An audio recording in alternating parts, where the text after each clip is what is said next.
Shalom, selamat siang, saudara yang dikasihi Tuhan Yesus Kristus. Selamat berjumpa dalam kasih, sukacita, dan berkat Tuhan.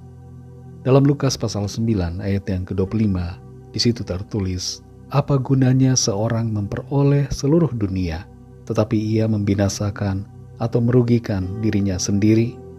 Saudara yang dikasihi Tuhan, mendengarkan nasihat orang terkaya biasanya sangat menarik buat sebagian besar orang. Terlebih khusus bila yang dinasehatkan adalah tentang tips bagaimana caranya berhasil mencapai kesuksesan dan kekayaan. Tapi nasihat orang terkaya yang satu ini berbeda, tidak sama dengan orang kaya lainnya. Dia adalah tokoh fenomenal, terkenal, sangat pandai, tampan, berkuasa dan terkaya nomor satu di dunia pada masanya. Namanya adalah Salomo, Raja Israel. Ia punya segalanya yang bisa ditawarkan oleh dunia. Namun apa yang ia katakan adalah hidup di dunia ini sia-sia. Umur manusia ada batasnya dan kekayaan tidak dibawa mati. Dan ada satu konsekuensi yang akan dihadapi manusia setelahnya dalam realita setelah kematian, yaitu penghakiman Tuhan. Raja Salomo mengatakan tentang 3 nasihat yang penting sebagai intisari dari kitab pengkhotbah yang ditulis olehnya, yaitu sebagai manusia yang hidup di bumi ini, maka kita harus takut akan Tuhan. Dengan kata lain adalah mengasihi Tuhan dan mentaatinya. Selain itu kita harus melakukan pekerjaan yang kita bisa lakukan dengan sebaik-baiknya.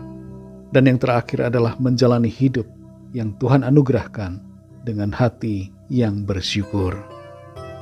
Kebanyakan orang tidak tahu apa sebenarnya tujuan hidup di bumi ini, dan tidak tahu kemana arah hidup ini menuju. Akibatnya yang dicari adalah kepuasan diri dan pemenuhan akan berbagai obsesi.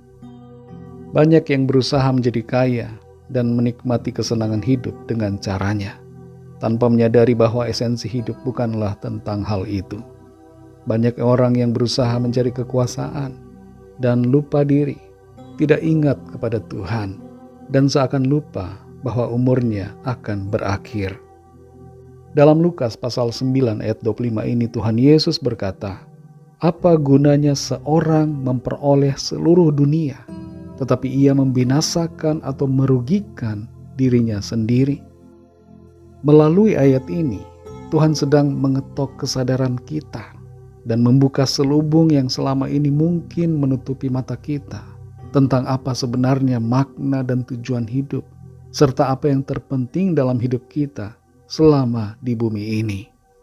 Kita bisa saja mengalami kesuksesan yang sangat besar di dunia ini dan memiliki ketenaran, kekayaan, pengaruh, kuasa, pencapaian, dan penghargaan yang hebat. Namun kesuksesan itu, jika tanpa pengenalan akan Tuhan Yesus dan tanpa iman serta kasih kepadanya, akan menjadi sia-sia belaka dan justru malah merugikan diri kita sendiri, sebab kita akan binasa. Perkataan Tuhan Yesus dalam ayat sebelumnya dan sesudahnya menunjukkan betapa pentingnya memiliki Tuhan Yesus dalam hidup ini, karena siapa yang percaya kepadanya memiliki anugerah keselamatan dan hidup yang kekal, yang membuat hidup kita ini tidak menjadi sia-sia. Di ayat yang ke-26, Tuhan Yesus berkata, "Sebab barang siapa malu karena aku dan karena perkataanku, Anak Manusia juga akan malu karena orang itu, apabila ia datang kelak dalam kemuliaannya dan dalam kemuliaan Bapa dan malaikat-malaikat kudus." Di sini Tuhan Yesus sedang menyatakan kepada kita semua betapa pentingnya kita memiliki Tuhan Yesus dalam hidup kita dan mengakuinya dalam seluruh keberadaan kita. Saudara yang dikasihi Tuhan, mari jangan sia-siakan hidup kita di dunia ini. Kenallah Allah yang telah menyatakan dirinya dalam Tuhan Yesus Kristus. Percayalah kepadanya, kasihi dan taati Dia, agar hidup kita tidak binasa, tapi selamat sampai kekal. Mari kita berdoa. Tuhan Yesus, terima kasih. Kami mengucap syukur untuk firman-Mu yang menyadarkan kami bahwa hidup ini akan sia-sia tanpa Tuhan. Kalau kami tidak percaya kepadamu Tuhan Yesus, maka segalanya yang kami capai di dunia ini menjadi tidak berharga. Dan kami pun binasa dalam kekekalan. Kami bersyukur Tuhan, karena kasih-Mu dan anugerah-Mu, maka kami diberikan anugerah keselamatan dan kehidupan yang kekal. Tolong kami Tuhan supaya kami tetap setia dan memegang iman kami kepadamu. Mengasihi-Mu sampai akhir hidup kami di bumi ini.